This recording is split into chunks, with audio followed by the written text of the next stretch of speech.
कि आप लोग ये सोचते होंगे ना अक्सर कि यार हम लोग सब जानते हैं, सब सीखे, लेकिन हमारा लॉस एक्चुअली में हो क्यों रहा है। तो ये मेन रीजन होते हैं कि आपके लॉस जो है इन कारणों से होते हैं। अगर आपके एसएल्स होते हैं, ठीक है, हिट होते हैं, आपको टारगेट्स भी मिलते हैं, लेकिन हमारी कोशिश ये रहनी चाहिए कम से कम हमारे जो है एसएल्स हिट हो, टारगेट हम ज्यादा से ज्यादा निकाल सके, मार्केट को पैसा हम अपनी तरफ से बहुत कम दें, लेकिन मार्केट से कोशिश रहे कि हम ज्यादा से ज्यादा पैसे निकाल पाए। तो अभी तक तो आप लोग ये चीज जान ही चुके होंगे कि अगर ट्रेडिंग करना है तो सीख कर करना है। इवन लोग सीखते भी हैं, लोगों को ट्रेंड लाइन आइडेंटिफाई करना पता है, उनको सपोर्ट एंड रेजिस्टेंस पता है, उनको टेक्निकल्स आते हैं, इवन वो ब्रेकआउट भी पकड़ लेते हैं, उनको ट्रैप ट्रेडिंग को किस तरीके से आइडेंटिफाई करना उनको ये भी आता है, इवन उनको ये भी आता है कि इंडिकेटर्स को किस तरीके से अप्लाई करना है। लेकिन उसके बावजूद वो जो है अपना नुकसान कर रहे हैं। तो अपना नुकसान क्यों कर रहे हैं? हमारे आसपास में ऐसे बहुत सारे लोग हैं जिनको सब पता है ट्रेडिंग के विषय पे, लेकिन उसके बावजूद उनका जो है नुकसान होता है। तो उसकी जो मेन वजह होती है वो होती है आपकी ट्रेडिंग साइकोलॉजी।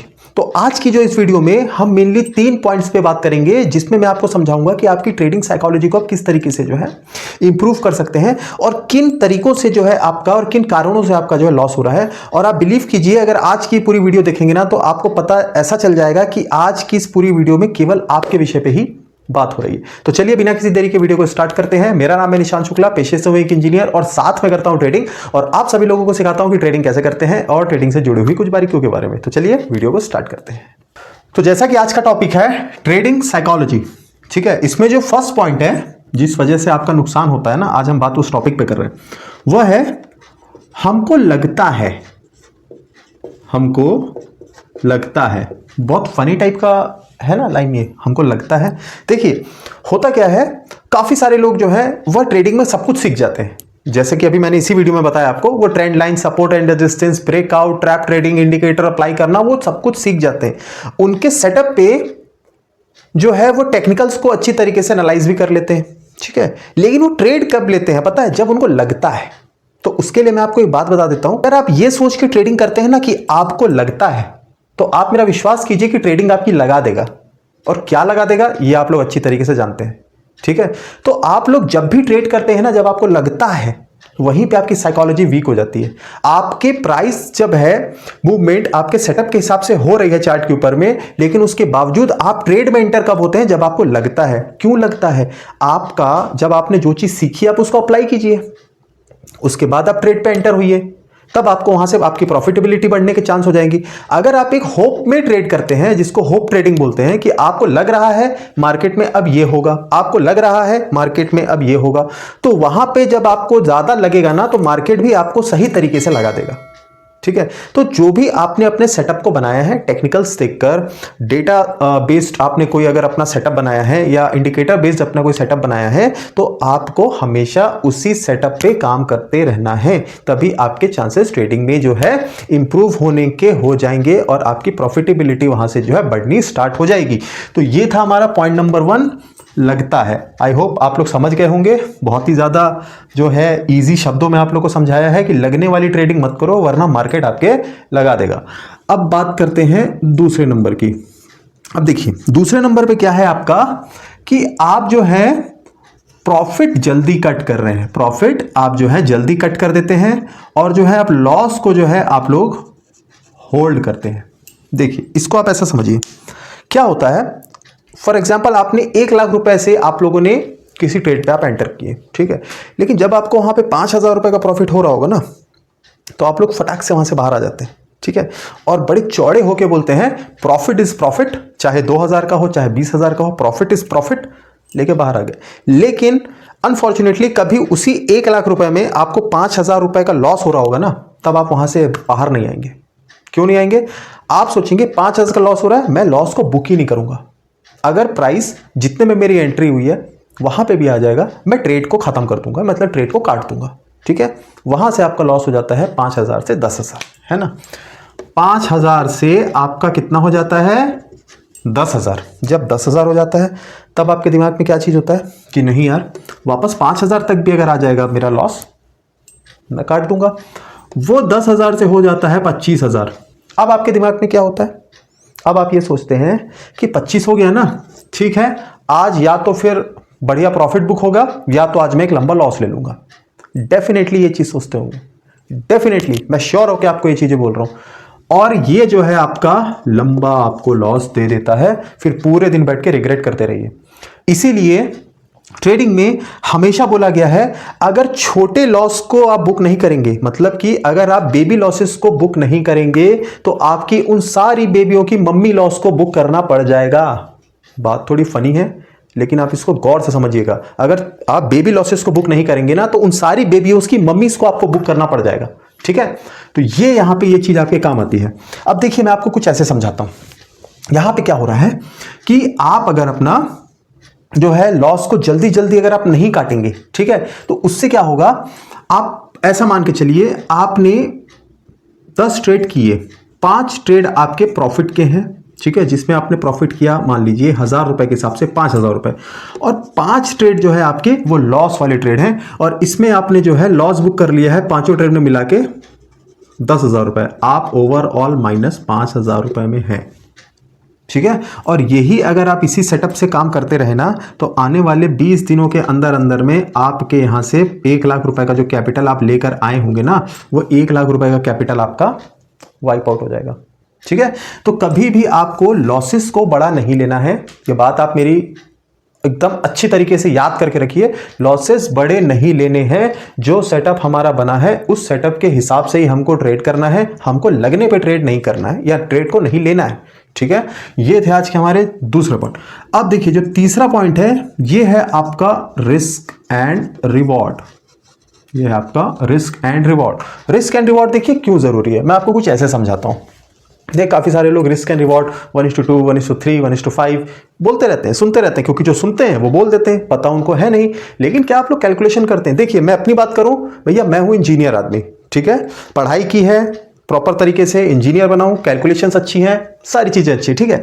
तो मैं कोई भी काम करता हूं, अपना कोई भी काम करता हूं, मैं कैलकुलेशन के हिसाब से ही उस काम को करता हूं। ठीक है, ट्रेडिंग भी करता हूं, कैलकुलेशन करके करता हूं। सिंपल सा लॉजिक है, इसमें कुछ ज्यादा बड़ी बात नहीं है।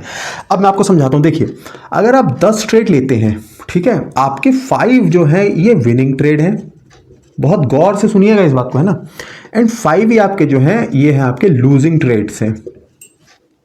ठीक है, मतलब टोटल 10 में 5 आपके विनिंग ट्रेड है, 5 आपके लूजिंग ट्रेड है। हम ये मान के चल रहे हैं कि हम जो भी स्ट्रैटेजी से काम करते हैं उसका जो है हमको जो मिलता है 50% रेशियोज में वो काम कर रही है, मतलब ठीक है, 50% हमारे फेवर में, 50% हमारे अगेंस्ट में। Clear, simple. अब देखिए रिस्क एंड रिवॉर्ड क्यों जरूरी है। अगर आपका रिस्क एंड रिवॉर्ड आप लोगों ने फाइनल किया है 1:3, ठीक है, मैं ये नहीं बोलता बहुत बड़ी क्वांटिटी से करो, कुछ भी छोटी क्वांटिटी से भी अगर आप कर रहे हैं ना, ये वहां पे अगर 1:3 से अगर आप काम कर रहे हैं, अब देखिए हो क्या रहा है, आपके जब विनिंग ट्रेड जब हो रहे हैं यहां पे, तो कितना हो रहा है 3 × 5 है ना, कितना हो गया 15। और जब आप जो है एक आपका जो ये जो है आपका 1:3 है ना, तो आपके लूजिंग ट्रेड कितने हो गए 1 × 5 = 5, 10 आपका हो गया विनिंग। समझ आ रहा है, क्लियर समझ आ रहा है। छोटी क्वांटिटी से करना, इसी तरीके से करना, ये आपको जो है तरीका, ये आपको प्रॉफिटेबल बना देगा। रिस्क एंड रिवॉर्ड पे आपको बिल्कुल फोकस करके रखना है ट्रेडिंग में। ट्रेडिंग साइकोलॉजी फर्स्ट, सेकंड आपके रिस्क एंड रिवॉर्ड, ये 2 चीजें अगर आपने समझ ली और इन 2 चीजों को जो है आपने अपने दिमाग में भर दिया, फिट कर दिया, आपको ट्रेडिंग में सक्सेसफुल होने से तो कोई नहीं रोक सकता। इस बात की मैं आपको गारंटी देता हूं। अगर आपने केवल ये जो साइकोलॉजी वाला चीज जो मैं आपको बता रहा हूं इस पूरे जो है हमारे इस तीनों पॉइंट के अंदर में, और उसके अलावा जो ये रिस्क एंड रिवॉर्ड है बहुत ज्यादा इंपॉर्टेंट है। केवल ये भी नहीं है कि आप ट्रेडिंग साइकोलॉजी भी सीख रहे हैं, आप रिस्क एंड रिवॉर्ड भी आपको पता है कैसे करना है, लेकिन आपको ये नहीं पता कि एक्चुअली में ट्रेड कैसे करना है। वो इंपॉर्टेंट है, टेक्निकल्स आपको आना चाहिए, ऑफकोर्स आना चाहिए, इंडिकेटर्स अप्लाई करना आपको आना चाहिए, कंडीशन के हिसाब से जो है आपको अपने आप को जो है किस तरीके से आप जो है प्राइस एक्शंस पे आप को ट्रेड करना चाह रहे हैं, या आपको कोई डेटा बेस्ड आप ट्रेडिंग करनी चाह रहे हैं, आप इंडिकेटर अप्लाई करके ट्रेडिंग करना चाह रहे हैं। ठीक है, कम से कम 5 से 10 स्ट्रैटेजी आपके दिमाग में हमेशा होनी चाहिए। मैं ये बोलूंगा एक स्ट्रैटेजी नहीं, 5 से 10, क्योंकि आप कोई एक स्ट्रैटेजी अगर पकड़कर बैठे हैं, हो सकता है कि उस दिन वो चार्ट पे बने ही ना, लेकिन जल्दी हमको इतनी होती है ट्रेड करने की कि अगर हमारे हिसाब से कोई सेटअप नहीं बन रहा है ना, तो उसके बाद भी हम घुस जाते हैं वहां पे। क्यों घुस जाते हैं? लग रहा है वाला, जो मैं बताया ये वाला लग रहा है, घुस जाते हैं ना। तो इसीलिए हमेशा अपने दिमाग में आपको 5 से 10 स्ट्रैटेजी रखनी है। ठीक है, थोड़ी इजी टू यूज स्ट्रैटेजी आपको रखनी है, जिससे कि आपको कोई ना कोई स्ट्रैटेजी मिल जाए, आपकी जो है सेटअप पे बन जाए, बैठ जाए वो, तब आपको वहां पे जो है ट्रेड लेंगे। रिस्क एंड है तो हमेशा आप जो चीजें आपने सीखी हैं उनको ही अप्लाई करके आपको जो है ट्रेड करना है। आपको ट्रेडिंग से डरना नहीं है, ट्रेड से आपको भागना नहीं है, लॉसेस को ज्यादा लंबा होल्ड नहीं करना है, प्रॉफिट को जल्दी कट नहीं करना है। अगर आप लोग किसी ट्रेड में एंटर होते हैं तो आपने वहां पे अपने कोई टेक्निकल्स को देखा होगा, है ना, कुछ एनालाइज किया होगा ना। आप मान लीजिए अगर आपने 1:3 के रिस्क रिवॉर्ड पे आपने किसी ट्रेड में एंटर किया, इस हिसाब से आपका उदाहरण के तौर पे मैं चल रहा हूं, 10 पॉइंट का आपका हो गया स्टॉप लॉस, हो गया आपका एसएल, एंड आपका 30 पॉइंट का हो गया आपका टारगेट। सिंपल है ना। जब आपने ये सारी चीजें एनालाइज की हैं तो क्या होता है, जब मार्केट आपके डायरेक्शन में आता है और ये 30 पॉइंट का जैसे आपका 100 क्वांटिटी है, ठीक है, मार्केट आपके डायरेक्शन में 10 रुपए आया, मतलब प्रीमियम 10 रुपए आपके फेवर में है, आपका प्रॉफिट वहां कितना चलने लगा, आपका प्रॉफिट चलने लगा 1000 का। ठीक है, आप टारगेट सेट करके रखें 3000 का, है ना, आपके सेटअप के हिसाब से 3000 का, और लॉस आपने जो है अपना एसएल लगा के रखा है 1000 का। लेकिन जब आपके फेवर में ट्रेड आता है और आपको जो 1000 का वहां पे जब प्रॉफिट होना चालू हो जाता है तो आप क्यों डर जाते हैं? वहां पे आपने चीजों को देखा है ना, वहां पे तो आपको पता है कि मार्केट आपके डायरेक्शन में जा सकता है, तभी तो आपने वहां पे एंट्री बनाई है ना। तो आप इसको 3000 तक जाने दीजिए ना। मैं मानता हूं 3000 तक आप लोग शायद नहीं रुक पाएंगे, लेकिन क्या आप लोग 2500 से लेके 2800 के बीच में भी नहीं रुक पाएंगे? यहां तक तो रुक ही सकते हैं ना, कम से कम। आपका 3 का है, 1:3 का है, तो 1:2.5, 1:2.8 तक तो रुक सकते हैं। तो थोड़ा प्रॉफिट जब आपके होने लगते हैं ना, तो उनको जो है आप थोड़ा सा होल्ड कीजिए, क्योंकि आप जब 500 1000 रुपए प्रॉफिट फॉर एग्जांपल अगर लेके निकल जाते हैं ना, तो उसके बाद आपको हमेशा ये चीज होती होगी कि वहां से आपको अच्छे मूव जो है और मिले, फिर आप बैठ के रिग्रेट करते हैं कि अरे यार थोड़ी देर और रुक जाता तो ये 1000 रुपए के प्रॉफिट की जगह कम से कम आज मैं यहां से 2500 या 3000 रुपए प्रॉफिट लेके निकलता। वो आपको होना ही था, लेकिन आपकी साइकोलॉजी इतनी ज्यादा वीक हो जा रही है वहां की, आप वहां पर रुक ही नहीं पा रहे हैं ट्रेड के अंदर में। ठीक है, तो आप जो टारगेट सेट करते हैं एटलीस्ट अपने टारगेट के पास तक जितना ज्यादा हो सके उतना पास तक जाने की कोशिश कीजिए। और जब आपका एसएल के पास जब आपका ट्रेड आता है ना, तब आप जो है उससे घबराइए मत। ये एक पार्ट होता है ट्रेडिंग का, आपके एसएल्स होते हैं, ठीक है, हिट होते हैं, आपको टारगेट्स भी मिलते हैं, लेकिन हमारी कोशिश ये रहनी चाहिए कम से कम हमारे जो है एसएल सेट हो, टारगेट हम ज्यादा से ज्यादा निकाल सकें, मार्केट को पैसा हम अपनी तरफ से बहुत कम दें, लेकिन मार्केट से कोशिश रहे कि हम ज्यादा से ज्यादा पैसे निकाल पाएं। तो आज की वीडियो में दोस्तों केवल इतना ही था। उम्मीद करता हूं कि आप लोग जो है समझ चुके होंगे कि आज मैं आपको बताना क्या चाह रहा हूं। साइकोलॉजी की बहुत ही बेसिक टर्म्स हैं ये, जो कि आपके साथ अक्सर होते होंगे, तो मैंने सोचा क्यों ना आज आप लोग को मैं वीडियो इसी प्रकार से बना के दूं कि आप लोग ये सोचते होंगे ना अक्सर कि यार हम लोग सब जानते हैं, सब सीखे, लेकिन हमारा लॉस एक्चुअली में हो क्यों रहा है। तो ये मेन रीजन होते हैं कि आपके लॉस जो है इन कारणों से होते हैं। अगर आपने इन 3 पॉइंट्स पे अगर अपने आप को थोड़ा सा काम किया, अपने इन 3 पॉइंट्स के ऊपर में, आपको थोड़ा टाइम जरूर लगेगा। मैं ये नहीं बोलता 1 दिन में या 2 दिन में चीजें हो जाती है, महीना भर भी आपको लग सकता है, 2 महीने भी लग सकते हैं। अगर आपने इन तीनों पॉइंट को अपने ऊपर अच्छी तरीके से अप्लाई किया ना, तो आपको यहाँ से बहुत ही अच्छे प्रॉफिट देखने को मिलेंगे।